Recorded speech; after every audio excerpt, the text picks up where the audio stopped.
Good morning friends. जैसे कि आज संडे है तो मैंने आपके लिए एक नया वीडियो लाया हूँ जो let's interpret the market action for next week.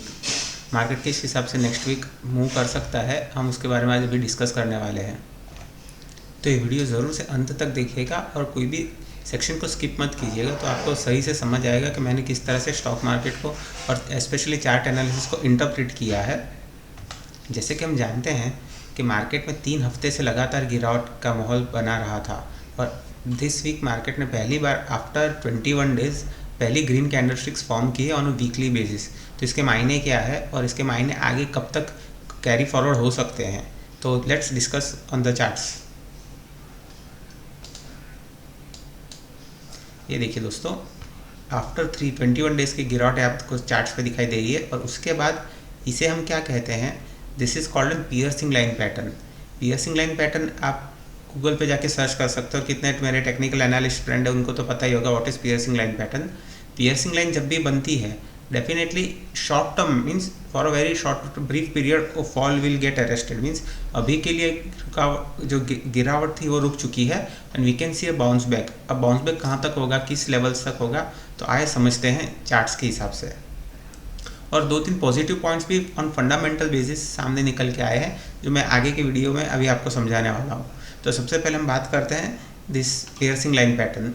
तो पियर्सिंग लाइन अभी तो बन तो चुकी है, मीन्स ये 50% के रेड बार के ऊपर क्लोज किया है इस बार ने, ठीक है। तो अब इसको मेन रेजिस्टेंस जोन अभी निफ्टी को क्या है, जो उसको ब्रेकडाउन लेवल था, निफ्टी का ब्रेकडाउन लेवल है 22,750 और 22,800 का एक जोन है, वो उसे ब्रेकडाउन लेवल हम कह रहे हैं। उसके ऊपर निफ्टी को निकल के क्लोजिंग देनी बहुत ज़रूरी है for this up trend to continue. वहाँ से फिर मार्केट नीचे भी जा सकता है, वो पूरे चांसेस है कि एक अभी ट्रेंड डाउन ट्रेंडिंग मार्केट है, ट्रेंड अभी अप रिवर्स नहीं हुआ है। एक कैंडलस्टिक से एक पर्टिकुलर पैटर्न से हम आँख बूंद के नहीं बोल सकते कि इस बॉटम लग गया। उसके लिए सेकेंड बॉटम लगना बहुत ज़रूरी है। उसके लिए प्राइस एक्शन किस तरह से हो सकते हैं मैं आपको स्क्रीन पे दिखाता हूँ। ये देखिए, ये पहली बॉटम लगी है, ठीक है, मान लेते हैं यहाँ तक जाता है, फिर ये सेकेंड डिप आएगा। Second dip should not go below this level, that is the main thing. वो फिर 21,950 के नीचे नहीं जाना चाहिए। वो डिप कहीं भी ख़त्म हो सकता है, फिर 22,400, 22,300, 22,200 कहीं भी ख़त्म हो सकता है।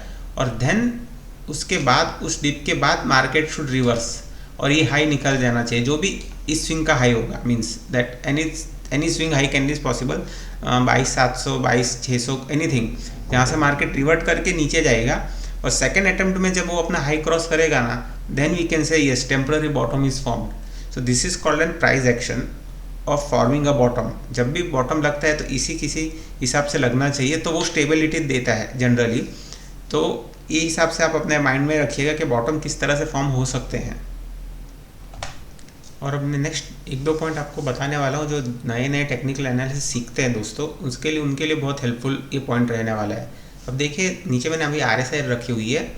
सो मैंने 4 महीने पहले मेरा वीडियो था डिकोडिंग RSI, तो मैंने उस वीडियो में ही कहा था कि मार्केट कब बॉटम लगा सकता है, when ever RSI comes at near 30 के लेवल पे।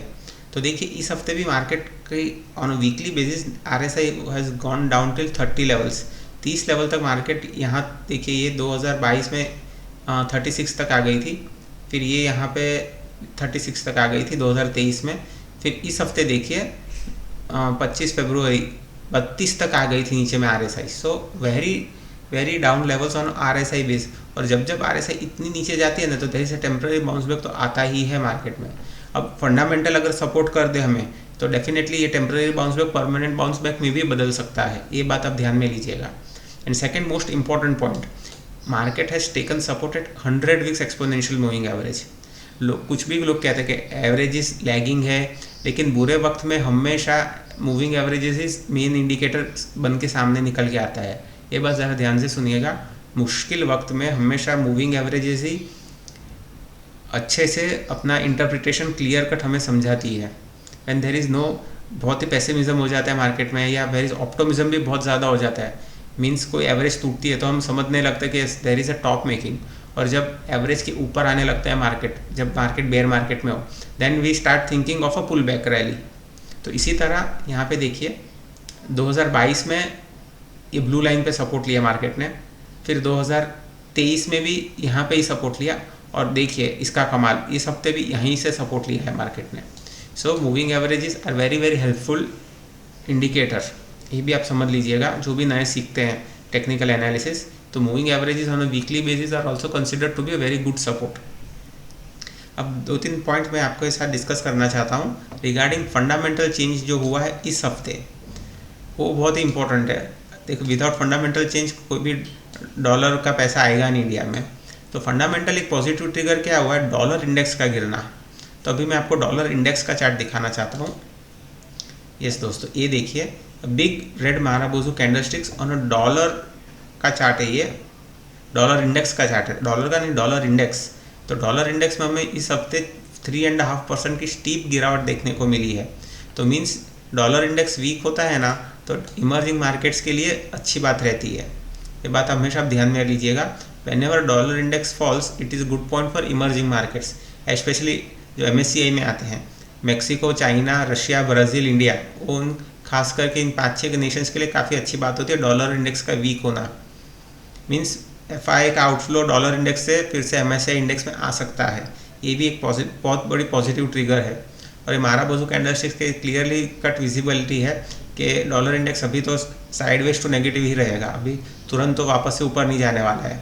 और जिस तरह से डोनाल्ड ट्रंप ये टैरिफ वॉर कर रहे हैं ना, वो एक बात अब वर्ल्ड मार्केट को समझ आने लगा है कि दैट विल बी मोर, क्या कह सकते हो, अमेरिका को भी ज़्यादा नुकसान होगा टैरिफ वॉर से। ऐसा नहीं है कि उस दूसरों पे टैरिफ लगाएंगे तो उनको कुछ होने वाला नहीं है, उनका बिजनेस पे भी बहुत बड़ा इम्पैक्ट हो सकता है।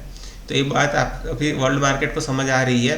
तो इसके वजह से क्या होगा, अगेंस्ट अमेरिकन सेंटिमेंट्स भी काफ़ी हद तक बढ़ सकते हैं।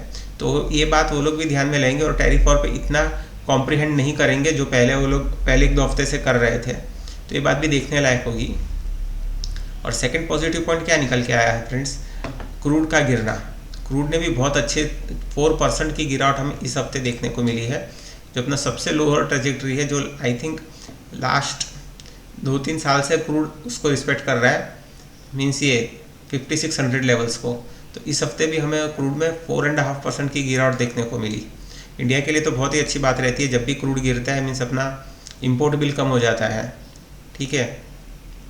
तो ये एक भी अच्छी बात है कि क्रूड अगर नीचे रहता है तो अपने लिए बहुत अच्छी बेनिफिशियल बात रहेगी, स्पेशली OMCs के लिए और फिर एयरलाइन स्पेस के लिए। तो ये भी एक अच्छी बात है। तो क्रूड का गिरना, और मैं तो टेक्निकली एक्सपेक्ट करता हूँ कि इसके नीचे चला जाए 5600 के नीचे। अगर 5600 के नीचे चला जाता है तो डेफिनेटली इसमें और बड़ा गिरावट हमें आने वाले सत्र में देखने को मिल सकती है। और ब्रेंट क्रूड का लेवल बताओ तो that is 68 and 67। Brent crude का चार्ट पर अगर हम देखें तो यस, मैंने लाइंस भी खींच के रखी है आपके लिए। अगर आप इस जो भी टेक्निकल एनालिसिस सीखते हैं तो इसमें आपको वो दिखाई देगा डिसेंडिंग ट्रायंगल पैटर्न। और डिसेंडिंग ट्रायंगल, इसके नीचे कुछ भी नेगेटिव इवेंट होती है, इस हफ्ते 2 इवेंट आने वाली है, मैं भी आपको डिस्कस करने वाला हूँ। अगर इसके नीचे 68 के नीचे जाता है क्रूड तो डेफिनेटली 65-64 लेवल्स तक भी नीचे जा सकता है क्रूड के भाव। तो definitely that will be very positive point. अभी 2 डेटा आने वाले हैं।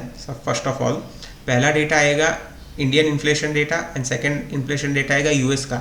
तो दोनों डेटा काफ़ी इंपॉर्टेंट रहेंगे, स्पेशली यूएस के इन्फ्लेशन डेटा, क्योंकि उसके हिसाब से मार्केट, उनका मार्केट नक्की करेगा और फिर वो फेड नक्की करेगा को उनको रेट कट करना है, कितना करना है, कब करना है। तो मार्केट को उस डेटा से काफ़ी हद तक ट्रिगर लेने वाला है। सो आई थिंक वो अक्सर बुधवार रात को आता है यूएस इन्फ्लेशन डेटा, तो हमारे लिए इम्पैक्ट होगा गुरुवार सुबह में। तो ज़रा ध्यान में लीजिएगा ये पॉइंट को कि बुधवार रात को अगर यूएस इन्फ्लेशन डेटा आता है तो गुरुवार मॉर्निंग किस तरह से मार्केट रिएक्ट कर सकता है, ये बात को ज़रा ध्यान में लीजिएगा फ्रेंड्स। और आखिर में ज़रा हम एक बार सेक्टोरियल इंडेक्स के बारे में बात कर लेते हैं कि किसमें कौन सी कुछ अच्छी पैटर्न लगी है या नहीं लगी है। तो सबसे पहले सामने निकल के आया है निफ्टी फार्मा इंडेक्स, जिस पे आप क्लियर कट आप इसे बुलिश एनगल्फिंग कह सकते हैं ऑन अ वीकली बेसिस। जब भी bullish engulfing is created on a weekly basis ने we can see a pull back rally in pharma stocks. तो एक इसको ध्यान में लीजिएगा। सबसे स्ट्रॉन्ग और सबसे अच्छा इंडेक्स कोई है तो that is metal index. Metal index में क्लियर कट अच्छा ब्रेकआउट हमें देखने को मिला on a weekly basis with a price movement of 8%। तो हो सकता है कि इस हफ्ते थोड़ा सा साइडवेज टू नेगेटिव रह सकता है because of huge surge in this week particularly 8% is a very big move. तो इस हफ्ते हो सकता है थोड़ा साइडवेज रहे, लेकिन पॉजिटिव ट्रैक्शन के साथ ही मेटल स्टॉक्स ट्रेड करेंगे, ये ध्यान में लीजिएगा। फिर है FMCG इंडेक्स, इसमें पियर्सिंग लाइन बनी है और काफ़ी पिटा हुआ सेक्टर, बहुत ही हद तक पिट चुका है और काफ़ी लोअर लेवल्स पे उसकी RSI चल रही है। तो इसमें भी एटलीस्ट एक बाउंस पुल बैक रैली हो सकती है, तो इसे भी ज़्यादा ध्यान में लीजिएगा। फिर हम बात करते हैं रियल एस्टेट स्पेस। अब रियल एस्टेट स्पेस में क्या है कि उसकी कैंडलस्टिक्स इतनी पॉजिटिव और वीकली फ्रंट पे तो नहीं लगी है। अगर हम डेली पे देख लेते हैं तो डेली पे भी अभी 2 दिन से फिर से नेगेटिवनेस ही है। इसको एटलीस्ट अपने इस हाई के ऊपर क्लोज करना बहुत ज़रूरी है, 840 के ऊपर, तब इसमें थोड़ी हम पुल बैक रैली और एक्सटेंड होते हुए देख सकते हैं, otherwise it will be in sideways movement. तो रियल एस्टेट स्टॉक्स को सिलेक्ट करने से पहले kindly do your homework thoroughly. अब फिर आते हैं ऑटो इंडेक्स पे। ऑटो इंडेक्स की वीकली बार एक बार चेक करते हैं। यस, इसमें भी अच्छी सी पियर्सिंग लाइन बनी हुई है, तो इसमें भी हम आने वाले दिनों या हफ्तों में एटलीस्ट एक पुल बैक रैली मैं एक्सपेक्ट करता हूँ इन ऑटो इंडेक्स, तो इसको भी ज़रा ध्यान में लीजिएगा। और सबसे मेन इंडेक्स है बैंक निफ्टी का इंडेक्स, जिस पे हम बात करना रह गया था। तो अभी ये देखिए बैंक निफ्टी में ऑन वीकली बेसिस फ्रेंड्स ये डोजी स्टार क्रिएट हुआ है। तो मीन्स डोजी स्टार जब भी क्रिएट होना तो इसके लो पॉइंट और इसका हाई पॉइंट बहुत इंपॉर्टेंट बन जाता है। लो टूटेगा तो नीचे जाएगा, हाई टूटेगा तो ऊपर जाएगा, that is clear cut visible on this chart. और ये लोअर ट्रेजेक्ट्री में लगा है, मीन्स एंड पे लगा है, तो मैं एक्सपेक्ट करता हूँ कि मार्केट शुड राइज और ये इसके अपना मीन्स जो मेन लेवल है इसका 48,800 के ऊपर निकल जाता है तो डेफिनेटली इसमें और रैली हम एक्सपेक्ट कर सकते हैं बैंक निफ्टी में। तो ये सारा लेवल्स ध्यान में लीजिएगा, 48,800 दैट इज़ मेन लेवल, उसके ऊपर बैंक निफ्टी को जाना बहुत ज़रूरी है। तो डेफिनेटली हम ऊपर के लेवल्स बैंक निफ्टी में इस हफ्ते खुलते हुए देख सकते हैं। और उसी तरह अपने लोएस्ट ट्रेजेक्ट्री को भी ज़रा ध्यान से आप नोट डाउन कीजिएगा। ये माराबोजू का लो और इस हफ्ते का लो दोनों मैच हो रहा है 47,800 पे। उसके नीचे अगर फिसलता है बैंक निफ्टी तो डेफिनेटली उसमें फिर ड्रिफ्ट डाउन हमें देखने को मिल सकता है इन दिस वीक। तो मार्केट में काफ़ी एक्शन रहेगा फ्रेंड्स, तो ध्यान से मेरा वीडियो देखिएगा और सोच समझ के अपने ट्रेड्स को प्लान आउट कीजिएगा।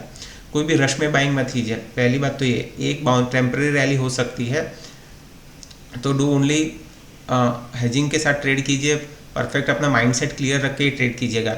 कोई भी सौदा गलत जाते हुए दिखे तो तुरंत एग्जिट कर लीजिएगा, उसको ज़्यादा कैरी फॉरवर्ड मत कीजिएगा। अननेसरी क्या होगा, फिर मार्केट वापस से गिरने लगेगा, आप वापस से फंस जाओगे। So be clear on your mindset और स्टॉप लॉस भी क्लियर रखिएगा। और तो कुछ है नहीं, और enjoy your weekend, have a nice Sunday. Thank you friends.